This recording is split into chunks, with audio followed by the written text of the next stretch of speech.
오늘 이 본문은 공관복음에 다 기록된 내용입니다. 그래서 마태복음과 마가복음과 누가복음 이렇게 공관복음에 다 기록이 되어 있는데, 그 중에서 이 마가복음이 가장 자세하게 오늘 이 사건에 대해서 설명하고 있는 것을 보게 됩니다.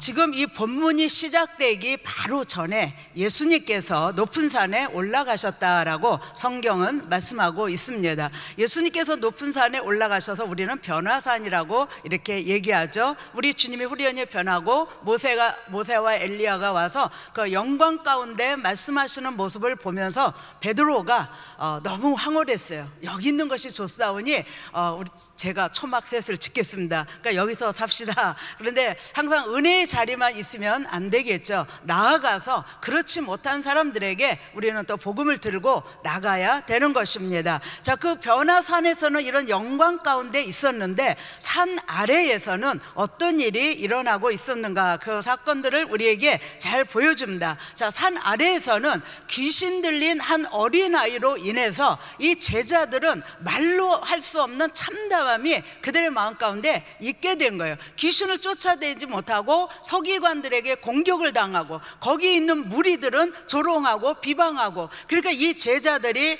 거기에 있으면서 예수님은 변화산에서 영광 가운데 계시지만 이 제자들은 귀신을 쫓아내지 못하고 그 어려움 가운데 있는 것을 보게 됩니다. 아마 신앙생활 하면서 이런 것을 조금 경험을 하셨을 것입니다. 아무리 쫓아도 안 나가면은, 그럴 때 우리의 그 심정이 참 참담함을 느끼게 되는데, 이 제자들도 역시 올라가지 못한 9명의 남은 제자들에게 이런 일이 있었던 것을 성경은 우리에게 보여주고 있습니다. 누가복음 9장에 보면은 변화산의 사건과 제자들이 아래에 있는 사건을 얘기하면서 이튿날이라는 단어를 쓰고 있습니다. 그래서 이튿날 예수님과 동행했던 베드로와 요한과 야고보가 이제 산에서 같이 예수님과 함께 내려오게 되죠. 그래서 내려왔을 때에 이 제자들은 서기관들과 변론을 하고 있었던 것을 이렇게 보게 됩니다. 자, 이 당시 바리새인들이나 서기관은 예수님을 어떻게 하면은 공격할까, 어떻게 하면 죽일까, 어떻게 하면 올무에 걸리게 할 것인가, 이것을 연구하는 사람들입니다. 자, 예수님에 대해서 아주 그 마음에 항상 경계심을 갖고 대적하고 있는 이들이 예수님이 안 계시는 동안에 제자들에게 일어난 일로 인하여 공격하고 있는 거예요. 너무 좋은 기회가 아닙니까? 근데 이 9명의 제자들은 아직 영적으로 충분히 준비되지 못하고 있다라는 것을 보게 됩니다. 우리가 영적으로 준비가 되지 못하면은 우리도 공격을 당하고 망신을 당하고 참담한 그런 참패, 그 실패하는 그런 마음을 우리도 가질 수가 있는 거예요. 그러니까 이 신앙생활할 때 우리가 무장되지 않으면, 우리가 준비되지 않으면, 영적으로 준비되지 않으면 영적인 공격이 왔을 때 내가 어떻게 돼요? 쓰러지고요. 우리는 아주 비웃음을 당하고 조롱거리밖에 될 수 없다는 것을 지금 우리에게 보여줘요. 그래서 오늘 우리는 이 사건을 통해서 정말 영적으로 잘 무장해야 되겠다, 영적으로 성숙한 사람이 돼야 되겠다라는 것을 생각하게 합니다. 자, 여기 예수님께서 제 3명의 제자들과 내려오셨을 때에 이 마가복음에만 이 기록된 사건이 뭐냐면, 저들이 너무 놀랬다, 무리들이 심히 놀랬다라는 표현이 이 마가복음에만 나와 있습니다. 제가 말이 조금 헷갈려도 여러분이 좀 이해하시기를 바랍니다. 이빨이라고 할게요, 그냥. 이빨 하나 없는 게 이렇게 불편한지 모르겠습니다. 그래서 말이 제 뜻대로 안 나가네요. 더 큰 은혜가 오늘 있을 줄로 믿습니다. 자, 여기에 마가복음에 기록하고 있는데, 제자들이 아마 놀래고 더 기쁘고 더 반가웠을 것입니다. 왜냐하면 지금 아주 공격을 당하고 코너에 몰려 있는데 예수님이 베드로와 요한과 야고보와 같이 탁 내려오셨단 말이죠. 그러니까 얼마나 반가웠겠어요, 얼마나 기뻤겠어요. 그렇잖아요. 우리가 막 이렇게 사역을 하고 있는데 귀신도 안 나가고 아픈 사람은 계속 아프고 소리는 지르고 어려움은 겪고 있어요. 그런데 그럴 때 송정호 목사님이 딱 오셔가지고 기도를 탁 했을 때 얼마나 힘이 되겠어요. 그렇죠? 예. 그 얘기예요. 그 얘기. 뭐 별로 아멘을 왜 안 하시지? 야, 송정호 목사님의 능력을 제한하지 말자고요. 예, 오시면 기쁜 거예요. 예, 그래서 그 자리에 역사가 일어나는 거예요. 자, 이 당시의 이 모습을 저는 한번 이렇게 생각을 상상을 한번 해봤습니다.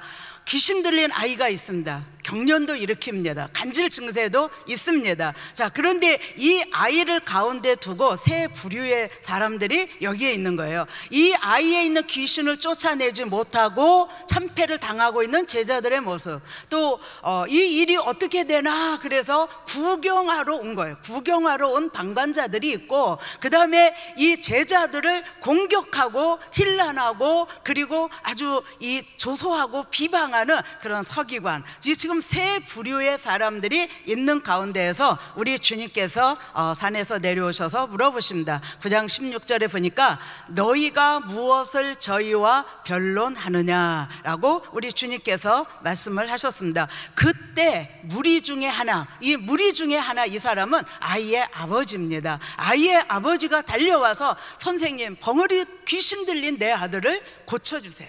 내가 제자들에게 데려왔지만 제자들에게 부탁했는데 고치지 못하고 내 아이는 더 지금 심히 귀신이 발작하고 있습니다. 그를 붙들고 있습니다. 그러면서 무엇을 하실 수 있으면 좀 도와주세요. 그리고 이 아이의 아버지가 간절하게 예수님께 간구하고 있는 모습을 보게 됩니다. 우리 주님은 참 불쌍히 보셨죠. 그리고 그 아이를 데려오라라고 말씀을 하시고 있습니다. 자, 이 사건이 끝나는 맨 끝부분에 보면 마가복음 9장 28절에 보면 제자들이 종용이 물어봤다 그랬어요. 이 종용이라는 단어가 개인적으로 은밀하게, 그래서 사람 없을 때 창피하잖아요. 부끄럽잖아요. 지금 조롱당했죠. 비방당하고 있죠. 이 서기관들에게 얼마나 우스운 꼴을 당했습니까? 그러니까 불신자들에게 믿는 자가 제대로 쓰지 않으면 이런 꼴을 당하는 거예요. 그래서 저와 여러분은 4014를 열심히 합시다. 할렐루야. 딱 무장하면 누가 우리를 공격하겠어요? 누가 우리를 대적하겠어요? 그러니까 교회에서 이렇게 4014 금식하고 말씀 보고 암송하고 기도하고 이런 축복이 어디 있습니까? 그렇죠? 안 그래요? 예, 어디 가도 이런 교회 없죠. 할렐루야, 할렐루야. 저는 지금 생각하면 얼마나 축복인지 모르겠습니다. 저는 금식하다가 조금 깨졌지만, 예, 제가 이빨을 빼가지고 그래서 약을 먹어야 되고 금식을 못하고 며칠 못하고 제가 그렇게 하면서 다시 또 이렇게 시작하는데, 정말 이렇게 기도하면서 금식하면서 말씀 보면서 암송하면서 얼마나 그것이 매일매일 은혜가 되는지 모르겠어요. 이런 은혜가 4014를 통해서 저와 여러분에게 있게 되시기를 주의 이름으로 축원합니다. 자, 예수님께서 이렇게 물어보는 제자들이 뭐라고 물어봅니까? 예수님, 우리는 어찌하여 능히 그 귀신을 쫓아내지 못하였나이까? 자, 주님은 지금 그 아이에 있는 귀신을 쫓아내고 그 아이를 치료하셨어요. 그것을 본 다음에 제자들이 주님께 종용이 물어봤다라고 성경은 말씀합니다. 자, 예수님께서 이 동일한 사건을 마태복음과 마가복음을 통해서 우리에게 중요한 이 문제를 해결하는 세 가지를 우리에게 말씀을 해주시고 있습니다. 자, 그러면 어떻게 이 귀신을 쫓아내지 못하였는지 쫓아낼 수 있는 비결을 우리 주님께서 말씀을 해주시고 있어요. 첫째로 중요한 비밀은 예수님을 믿는 믿음이라는 것입니다. 믿음, 다른 게 아니에요. 그래서 마태복음 17장 20절 한번 보겠습니다. 같이 읽죠. 시작. 가라사대 너희 믿음이 적은 영혼이라 진실로 너희에게 이르노니 너희가 만일 믿음이 한 겨자씨만큼만 있으면 이 산을 명하여 여기서 저기로 옮기라 하여도 옮길 것이요 또 너희가 못할 것이 없으리라. 자, 제자들의 질문에 예수님께서 말씀하시기를 믿음이 적기 때문이다 라고 말씀합니다. 거기 있는 서기관과 다른 무리들에 대해서는 믿음이 없다라고 주님께서 책망하셨어요. 근데 제자들에게는 믿음이 없다라고 말씀하지 않고 믿음이 적다라고 여기에 말씀하고 있습니다. 이 믿음이 적다라는 이 단어는 믿음이 적은 자, 이래서 같은 동의어로 이 단어를 씁니다. 그러니까 믿음이 없다, 믿음이 적은 자, 같은 단어로 이렇게 쓰는데, 예수님께서는 이 마태복음에 보면 여러 번 이 믿음이 적다라는 것을 제자들에게 말씀하시는 것을 보게 됩니다. 자, 우리 한 몇 구절만 보겠습니다. 마태복음 6장 30절. 자, 같이 한번 읽겠습니다. 오늘 있다가 내일 아궁이에 던지우는 들풀도 하나님이 이렇게 입히시거든 하물며 너희일까 보냐? 믿음이 적은 자들아, 믿음이 없는 자들이라 라고 하지 아니하시고 믿음이 적은 자들아. 그러니까 이 사람들은 지금 무엇을 먹을까, 무엇을 입을까, 무엇을 마실까, 이것 때문에 염려하고 있는 사람들에 대해서 우리 주님 말씀하신 거예요. 그러니까 이런 것들은 이방인들이, 하나님이 없는 사람들이, 하나님을 믿지 않는 사람들이 염려하는 거라는 거예요. 그런데 우리에게는 예수님이 계시잖아요. 우리에게는 하나님이 계시잖아요. 그래서 염려하지 말라는 거예요. 믿음이 적기 때문에 염려하는 거라고 말씀합니다. 또 마태복음 8장 26절 같이 읽습니다. 예수께서 이르시되 어찌하여 무서워하느냐? 믿음이 적은 자들아 하시고 곧 일어나서 바람과 바다를 꾸짖으신데 아주 잔잔하게 되거늘. 자, 이것은 예수님을 모시고 배를 타고 갈릴리를 지금 지나가고 있는데 갑자기 바람이 불고 파도가 세지고 풍랑이 일면서 배가 뒤집히게 된 거예요. 그러니까 배가 지금 기우뚱기우뚱하면서 지금 거의 가라앉을 수밖에 없는 위기에 예수님께서는 고물에서 주무시고 계셨다고 그랬습니다. 예수님 계셔도 문제 일어납니다. 예수님 우리 믿어도요 문제 있어요. 우리 환경이 어려움 다가옵니다. 자, 그런데 여기 배 안에 있는 사람들이 예수님을 깨우면서 주님 우리 죽게 되는데 주님은 주무시고 계십니까? 아마 이렇게 얘기했는지 모르겠습니다. 그럼 우리 주님께서 일어나셔서 파도와 바람을 명함에 잔잔하여 졌더라라고 말씀하고 있습니다. 우리 주님이 계시면 우리에게 다가오는 풍랑과 같은 문제, 센 바람이 불어오는 그런 문제, 우리 주님이 해결하신다는 거예요. 그 주님을 깨우고 그 주님을 믿을 때에 이런 문제들은 해결되는 것입니다. 또 마태복음 14장 31절을 보면 같이 읽습니다. 예수께서 즉시 손을 내밀어 저를 붙잡으시며 가라사대 믿음이 적은 자여 왜 의심하였느냐. 다 아시겠죠? 베드로가 물에 빠졌어요. 분명히 걸었는데 베드로가 예수님을 바라봤을 때는 걸었다는 거예요. 믿음으로 걸었어요. 그런데 갑자기 파도가 밀려오는데 베드로의 시선이 예수님에게서 파도에게로 옮겨질 때 그는 물에 빠져가게 됐다라는 것을 성경은 말씀하시는데 우리 주님은 그런 베드로에게 믿음이 적은 자요, 믿음이 적은 자여 왜 의심하였느냐. 그러니까 저와 여러분은 신앙생활을 할 때에 누구를 바라봐야 돼요? 예수 그리스도를 바라보라는 거예요. 예수 그리스도를. 우리가 환경을 바라보면 실패합니다. 넘어집니다. 내가 삶의 그런 그 환경, 어떤 사람 이런 것들을 보니까 우리는 자꾸 실패하고 넘어지고 그래서 우리가 고민하고 이 신앙생활에 방황하는 사람들이 얼마나 많이 있는지 모르겠어요. 오늘 우리는 어떤 풍랑이 불어도 어떤 파도가 몰아쳐도 어떤 큰 문제가 우리에게 온다 할지라도 우리를 구원하시고 우리를 끝까지 지키시고 우리의 모든 삶을 주관하시는 예수 그리스도를 바라볼 때에 우리는 이런 시험에 들지 않고 큰 믿음으로 나가게 될 줄로 믿습니다. 자, 마태복음 16장 8절 하나만 더 읽죠. 같이 읽겠습니다. 예수께서 하시고 가라사대 믿음이 적은 자들아 어찌 떡이 없으므로 서로 의논하느냐. 자, 이것은 7병2여가 끝나고 4,000명의 사람들이 먹고 남았죠. 자, 그런데 우리 주님이 배 타고 가시면서 바리새인과 서기관들의 누룩을 조심하라. 근데 제자들은 예수님의 그 뜻을 알지 못했어요. 그래서 야, 우리가 떡을 안 가져와 가지고 우리 주님이 지금 책망하시나 보다. 그러니까 이런 걸 의논하고 있을 때 어찌 떡이 없음으로 인해서 너희가 의논하고 있느냐 이거예요. 방금 전에 7병2여를 통해서 7개의 떡 2마리의 생선을 가지고 몇 명을 먹였느냐? 4,000명, 남자만 4,000명을 먹였다는 거예요. 그리고 남았다는 거예요. 그런데 떡이 없음으로 너희가 의논하느냐? 이런 것이 다 뭐예요? 믿음이 적은 자들아 라고 이 성경은 우리에게 말씀합니다. 그래서 오늘 이 제자들이 능히 귀신을 쫓아내지 못한 원인이 어디에 있다는 거예요? 믿음이 적기 때문에, 믿음이 적기 때문에 쫓아내지 못하였다라고 말씀합니다. 그러면서 우리 주님께서는 보충 설명을 하십니다. 겨자씨만한 믿음만 있으면, 겨자씨만한 믿음만 있으면, 아마 씨 중에 가장 작은 씨가 겨자씨라고 해요. 그만큼 작다라는 얘기겠죠. 그런데 이 겨자씨만한 믿음을 갖는다는 것은 뭐냐면, 어떤 상황 속에서도 우리의 문제를 해결하시는 하나님을 신뢰하라는 거예요. 하나님을 믿으라는 거예요.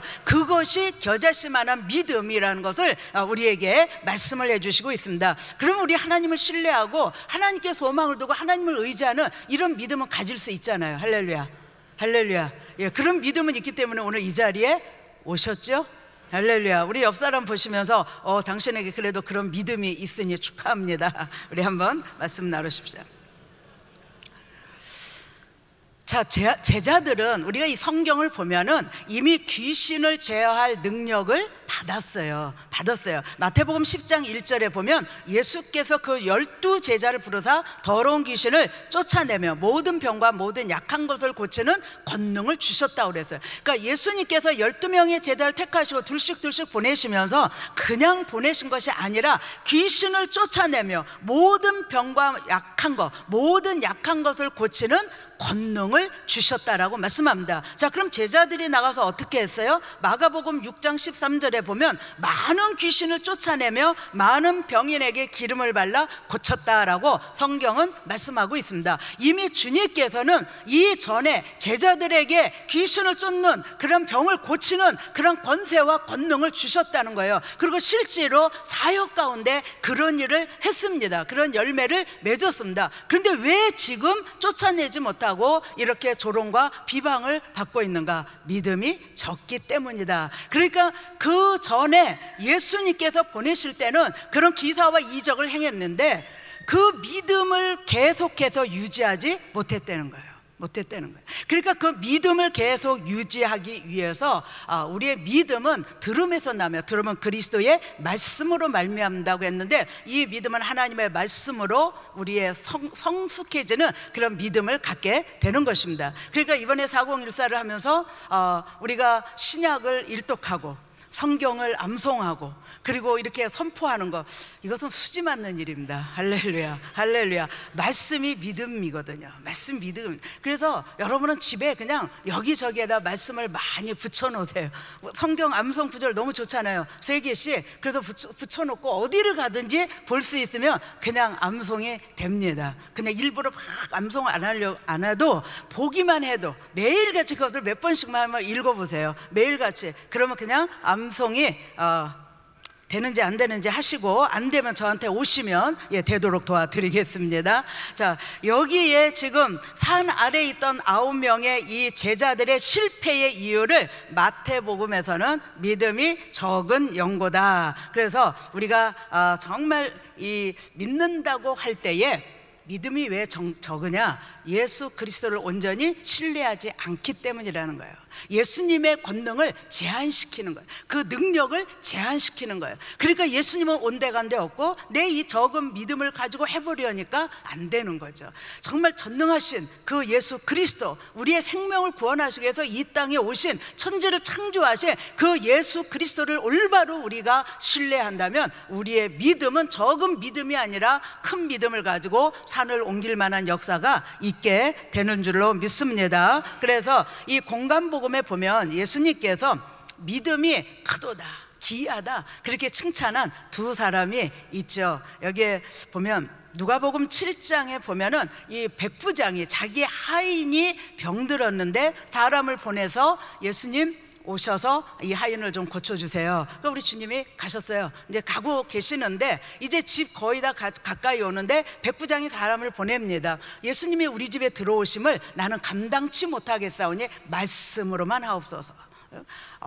나도 내 아래 병사들이 있는데 이대로 가라 하면 가고 오라고 하면 옵니다. 저도 그렇게 한다는 거예요. 그러니까 백부장의 이런 그 이야기를 들으면서 우리 주님께서 말씀을 하시죠.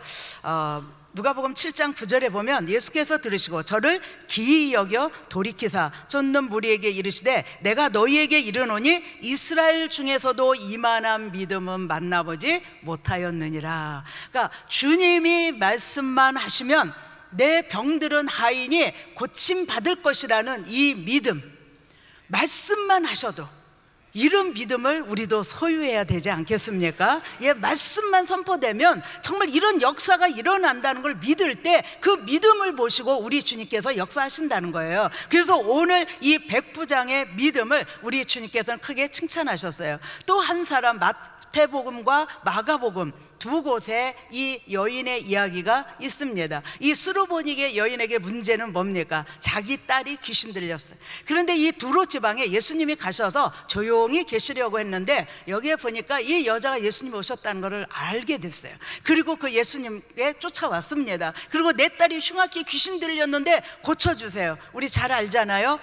나는 유대인을 위해서 왔지 이방인을 위해서 오지 않았다는 거예요. 그 개들을 위해서 나는 이 말씀 줄 수가 없다는 거예요. 치유려 해줄 수 없다는 거예요. 그런데도 이 여자가 끈질기게 개들도 주인의 상에서 떨어지는 부스러기 먹지 않습니까? 그 부스러기라도 좋으니 주님 내 딸을 고쳐 주시옵소서. 그리고 이 여인이 얘기할 때에 우리 주님께서 마태복음 15장 28절에 보니까 이에 예수께서 대답하여 가라사대 여자야 내 믿음이 크도다 내 소원대로 되리라 하시니 그 시로부터 딸이 나았다라고 성경은 말씀합니다. 여기 이 여자나 백부장, 이 수로보니게 여인이나 백부장이 가졌던 예수님에 대한 믿음, 예수님에 대한 절대적인 신뢰가 이런 기사와 이적의 역사가 일어나게 된 거예요. 그래서 이 누가복음 7장의 3절에 보면 백부장이 예수의 소문을 듣고, 잘 보세요,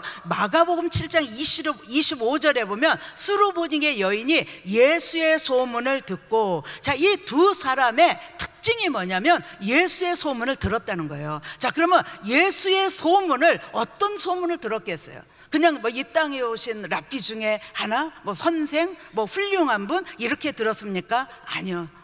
이 사람들이 자기 하인의 질병을 가지고 나올 수 있다면은 병을 고쳐주시는 예수의 소문을 들었다는 거예요.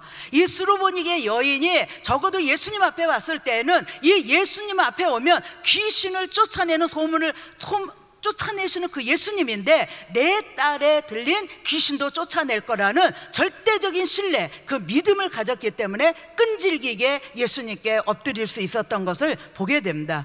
여러분은 예수님에 대해서 어떤 소문을 듣고 계십니까? 여러분은 예수님을 어떻게 믿고 계십니까? 예수님에 대한 소문은 누가복음 7장 21절로 22절에 보면 세례 요한이 자기 제자 둘을 보내서 오실 그이가 당신입니까 아닙니까? 그러니까 메시아가, 구약에 예언된 메시아가 당신입니까? 우리가 다른 사람을 기다려야 되겠습니까? 그때 우리 주님께서 이런 말씀을 하십니다. 누가복음 7장 21절과 22절에 보면 마침 그 시에, 그 질문을 할 때에 예수께서 질병과 고통과 및 악기 들린 자를 많이 고치시며 또 많은 소경을 보게 하신지라. 대답하여 가라사대 너희가 가서, 세례 요한이 보낸 제자 둘에게 얘기하신 거죠. 너희가 가서 보고 들은 것을 요한에게 고하되, 그러니까 예수님이 하신 소문이 이미 다 났어요. 그러니까 보고 들은 것을 세례 요한에게 가서, 지금 감옥에 갇혀있는 요한에게 얘기하는데, 소경이 보며 안진뱅이가 걸으며 문둥이가 깨끗함을 받으며 귀머거리가 들으며 죽은 자가 살아나며 가난한 자에게 복음이 전파된다 하라. 이것이 예수님이 하신 일입니다. 할렐루야, 할렐루야. 우리는 그런 예수님을 믿는 거예요. 그 예수님이 나의 주님이신 거예요. 그 예수님은 2000년 전에도 그렇게 역사하셨다면 지금 이 시간도 역사하고 계신다는 겁니다. 예수 그리스도는 어제나 오늘이나 영원토록 동일하신 살아계신 하나님이신 것을 이 성경은 말씀하고 있는 거예요. 그러니까 저와 여러분이 예수를 믿을 때 올바른 소문을 들어야죠. 예수님이 병자를 고치고요, 귀신을 쫓아내고요, 죽은 자를 살려내고요, 문제를 해결하시고요, 이런 주님이 저와 여러분의 주님이 되어서 우리의 삶을 끝까지 인도하신다는 거예요. 그러니까 우리가 두려워할 게 없잖아요. 병 걸려도 할렐루야, 그렇죠? 할렐루야 할 수 있죠. 문제 생겨도 할렐루야가 안 나옵니까? 예? 내가 자녀에게, 우리 집에, 사업에, 내 몸에 질병이, 이런 일이 다가왔을 때 왜 사람들이 낙심합니까? 예수님을 안 믿으니까 그래요.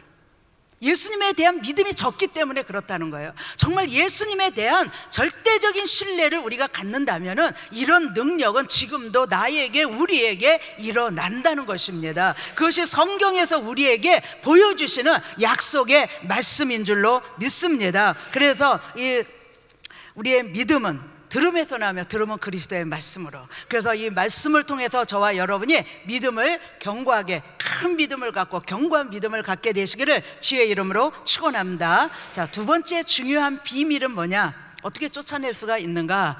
금식하는 거래요. 금식하는. 참 지금 이 4014 금식 기도를 하고 있어서 얼마나 좋은지, 아주 제가 기분이 좋습니다. 근데 마태복음 17장 21절에 보면 거기에 없음이라고 나와 있어요. 그런데 그 밑에, 성경 그 밑에 조그만 줄을 달아가지고 뭐라고 써 있어요? 어떤 사본에는 그 21절이 같이 읽습니다. 기도와 금식이 아니면 이런 유가 나가지 아니하느니라. 그러니까 마태복음에서는 제자들이 왜 우리는 쫓아내지 못했습니까? 이렇게 질문을 했을 때에 금식과 기도 외에는 이런 유가 나갈 수가 없다. 그러니까 귀신을 쫓아내기 위해서는 때로는 뭐 하라는 거예요? 금식도 하고, 그리고 더 센 기도도 하라는 거예요. 이 성경은 금식과 기도하지 않으니까 우리가 기도해갖고 안 되면요, 금식하라는 거예요. 이 금식은 뭡니까? 우리의 신앙생활에 가장 큰 영향력을 미칠 수 있는 것이 금식입니다. 그러니까 우리가 금식하기가 너무 좀 힘들죠. 가장 강력한 이 신앙생활의 무기가 금식입니다. 이 금식하면서 기도할 때에 놀라운 많은 역사, 또 성경은 우리에게 많은 그런 약속의 말씀을 주시고 있습니다. 자, 사람들이 아주 집착하는 게 있죠. 하루를 살면서 가장 집착하는 게 뭐겠어요? 먹는 거예요. 먹는 거. 오늘 저녁 뭐 이렇게 우리 아침, 점심, 저녁 각각 다 다르게 이렇게 금식을 하는데, 하루를 살면서 저는 오늘 금요일이니까 이제 두 끼를 금식하고, 그래서 점심을 배가 부르게 먹자. 그래서 실컷 먹고, 실컷 먹어봤자 밥 한 그릇이지만은 사람들은 먹는 거에 집착합니다. 또 하루 중에 그 하루만 금식을 해봐요. 정말 할 일이 없죠. 너무 심심하죠. 도대체 인생이 뭐냐? 왜 사냐? 먹는 게 그렇게 중요해요. 그런데 우리가 14주 동안에 이 40일 금식을 하루에 한 끼씩, 또 이틀은 두 끼 하고, 참 이런 은혜로운 방법도 있다는 것이 얼마나 감사한지 모르겠습니다. 이번 금식 기도를 하면서 놀라운 기사와 이적과 역사와 능력이 저와 여러분에게 있게 되시기를 주의 이름으로 축원합니다. 자, 성경에 보면은 이 성경의 각 시대에 영향력을 끼쳤던 사람들의 신앙을 보면요, 금식한 사람들, 이 금식 기도를 많이 한 사람들, 느헤미야 1장 3절로 5절 한번 보겠습니다. 자, 같이 읽죠. 저희가 내게 이르되 사로잡힘을 면하고 남은 자가 그 도에서 큰 환난을 만나고 능욕을 받으며 예루살렘 성은 회파되고 성문들은 소화되었다 하는지라. 내가 이 말을 듣고 앉아서 울고 수일 동안 슬퍼하며 하늘의 하나님 앞에 금식하며 기도하여 가도래.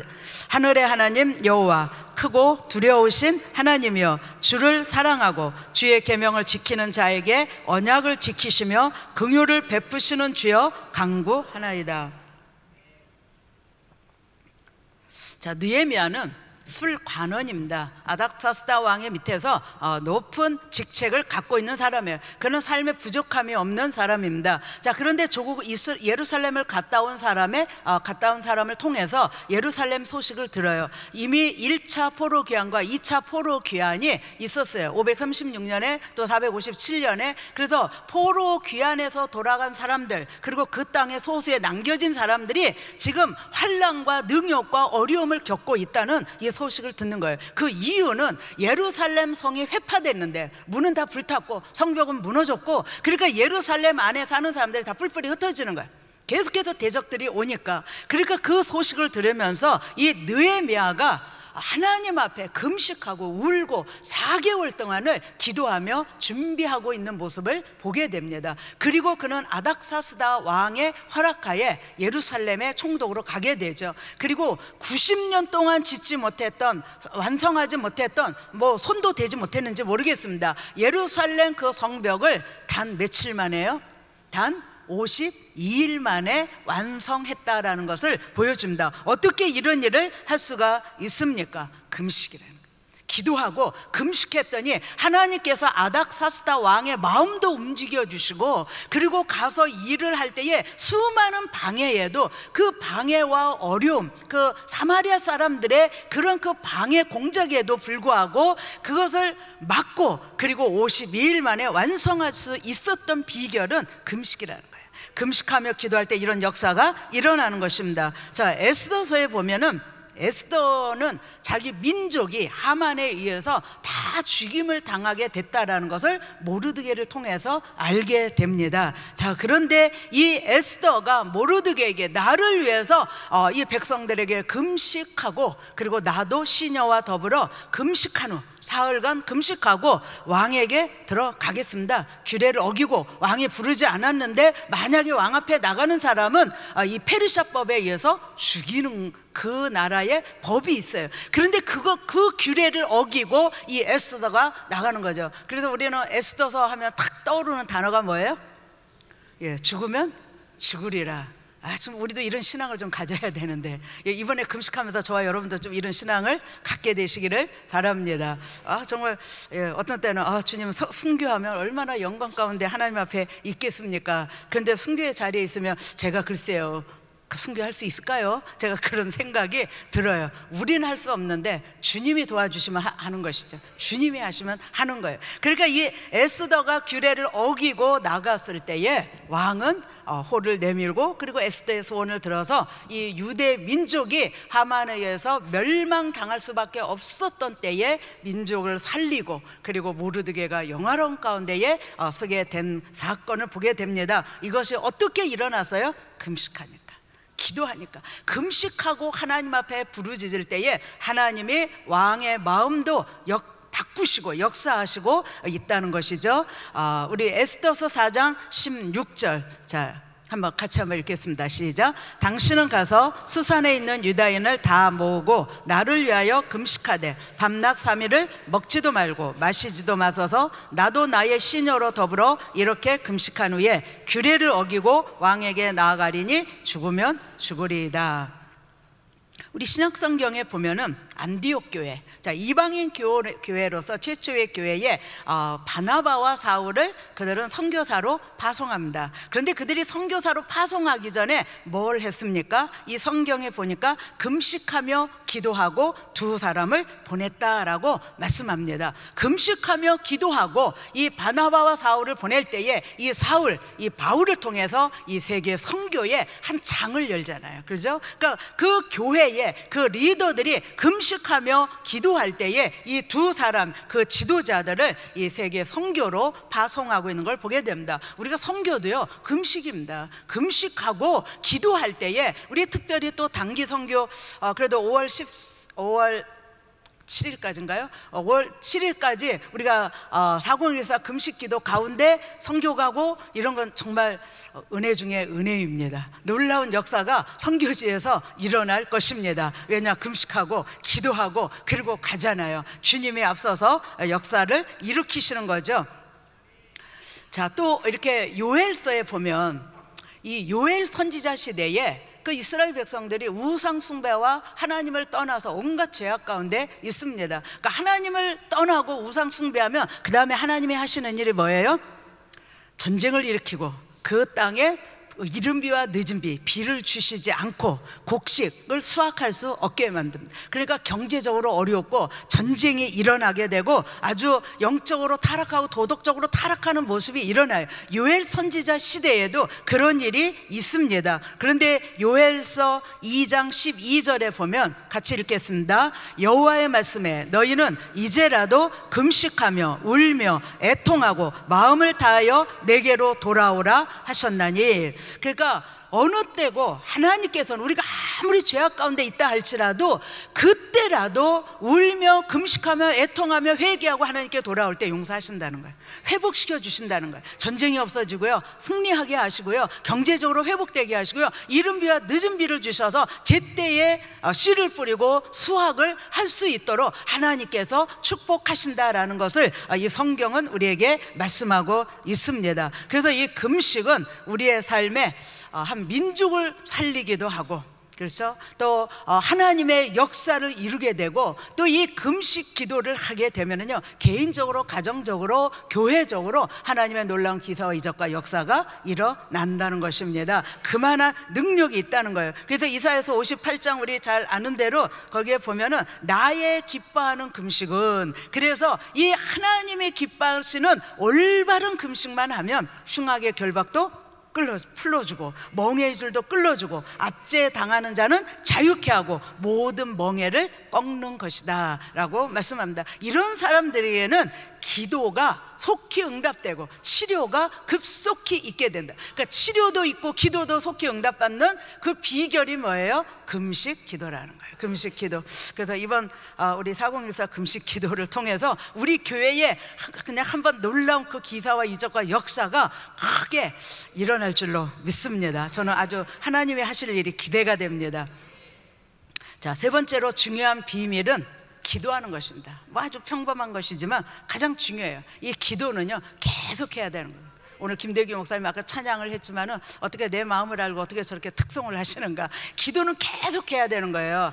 이 제자들이 왜 귀신을 쫓아내지 못했어요? 이전에 쫓아냈는데, 이전에 그런 능력이 있었는데 왜 지금은 능력이 안 나타납니까? 왜 귀신을 쫓아내지 못합니까? 기도가 끊어진 거예요. 기도가 끊어진 거예요. 아무리 우리가 이전에 내가 그런 큰 능력을 행하였다 할지라도 내가 기도로 계속해서 무장되어 있지 않으면, 그러면은 뭐예요? 믿음이 적어져서 기사와 이적은 일어나지 않는다는 거예요. 그러니까 옛날엔 그랬는데, 내가 옛날엔 그랬는데, 몇 년 전에는 내가 이렇게 사역했는데, 아니요, 한 달 전에 이렇게 사역했는데, 그런데 기도 계속하지 않으면요, 그건요 아무 일도 일어나지 않는다는 것입니다. 그러니까 이 기도를 계속하는 것이 얼마나 중요한 것인가를 이 성경은 우리에게 말씀하죠. 그래서 오늘 마가복음 9장 28절 29절 같이 다시 한번 읽어보겠습니다. 시작. 집에 들어가심에 제자들이 종용이 묻자오되 우리는 어찌하여 능히 그 귀신을 쫓아내지 못하였나이까. 이르시되 기도 외에 다른 것으로는 이런 유가 나갈 수 없느니라 하시니라. 자, 이 본문의 아이의 아버지는 자기 아들이 귀신 들려서 벙어리 되고 간질 증세가 일어나는 아주 그런 큰 문제가 있었습니다. 이 아들은 외아들입니다. 근데 귀신 들려 고통을 받고 간질 증세가 일어나면은요, 저는 한국에서 길거리를 가다가 제가 한번 본 적이 있어요. 옛날에는 그런 간질 증세를 일으키면 이걸 고치지 못하고 그냥 막 그 자리에서 일어나는데, 옛날에 고등학생쯤 되어 보이는 학생인데 갑자기 그 간질 증세가 온 거예요. 그래가지고 거기서 벌렁 넘어져가지고 막 거품을 물면서 막 뒹굴뒹굴 구르면서 막 이러고 있는데, 사람들이 한국에서는 뭐라고 했어요? 그런 병을 이전에는, 제 입으로는 얘기를 안 하겠습니다. 제가 지금도 그 장면이 생각이 나요. 그 간질 증세가 이렇게 일어날 때, 이제 학생복을 입었어요. 그런데 그 학생이 길거리에서 그 굴면서 거품을 물면서 그거 막 그 귀신이 발작해갖고 하는 그런 장면이 있는데, 그걸 본 적이 있는데, 지금 이 아이 아버지, 자기 아들이 가끔 그러는 거예요. 귀신이 불에도 물에도 집어 던질 때도 있고 간질 증세가 일어나기도 하고요. 이런 문제가 있을 때에 예수 그리스도 앞에 오면 해결된다는 것입니다. 해결된다는 거예요. 그러니까 우리가 산 같은 문제가 있을지라도 그것을 예수님 앞에 가지고 와서 간구하면 그것이 기도잖아요. 기도하고 내가 간구할 때 우리 주님이 들으시고 그 문제를 해결하신다는 거예요. 산 같은 어떠한 문제라도 우리 주님 앞에는 능치 못함이 없는 줄로 믿습니다. 빌립보서 4장 6절은 이렇게 말씀합니다. 좀 뒤쪽에 있는데요, 빌립보서 4장 6절 한번 띄워줘 볼래요?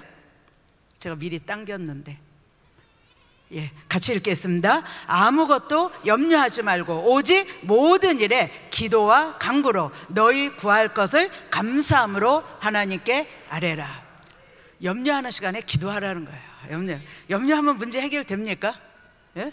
아무리 해도 안 돼요. 염려, 근심, 걱정, 이거는요 우리의 문제를 더 크게 만드는 것이죠. 문제 해결되지 않습니다. 점점 더 그 염려하면서 내 신앙만 떨어지게 되는 거예요. 그러니까 믿음이 적으니까 아무 일도 일어나지가 않고 문제 속에 그냥 살게 되는 것입니다. 그래서 염려하지 말고, 여기 성경은 뭐라고 말합니까? 기도하라는 거예요. 기도하라는 거예요. 그런데 여기에 기도와 간구로, 내가 그냥 기도해갖고 안 되면 더 간절하게 기도하라는 거예요. 그럼 반드시 하나님께서 응답하신다라는 것을 말씀합니다. 또 우리가 고난당하며 병들었을 때도 기도하라고 성경은 말씀합니다. 자, 야고보서 5장 13절로 16절 같이 한번 보겠습니다.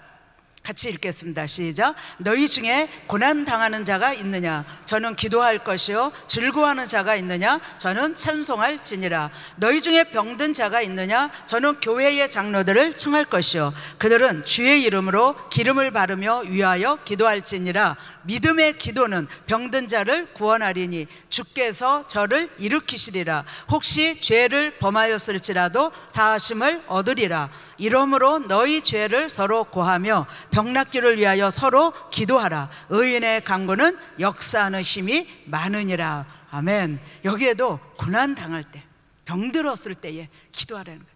또 내 기도 갖고 안 되면 같이 하라는 거예요.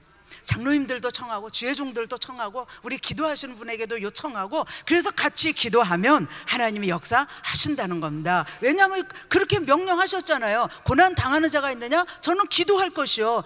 여기에 말씀하잖아요. 너희 중에 병든 자가 있느냐? 너희들은 장로를 청해서 기름을 바르며 기도하라는 거예요. 그러면 그 다음은 뭐예요? 치료하신다는 거 아닙니까? 그렇죠? 우리 주님께서 기도하라는 거는 문제가 해결되고 치료받고 회복되기 때문에 기도하라라고 우리 주님께서 말씀하시는 것인 줄로 믿습니다. 우리 사도행전 1장에 보면 예수님께서 승천하시기 전에 제자들에게 이런 말씀을 하시죠.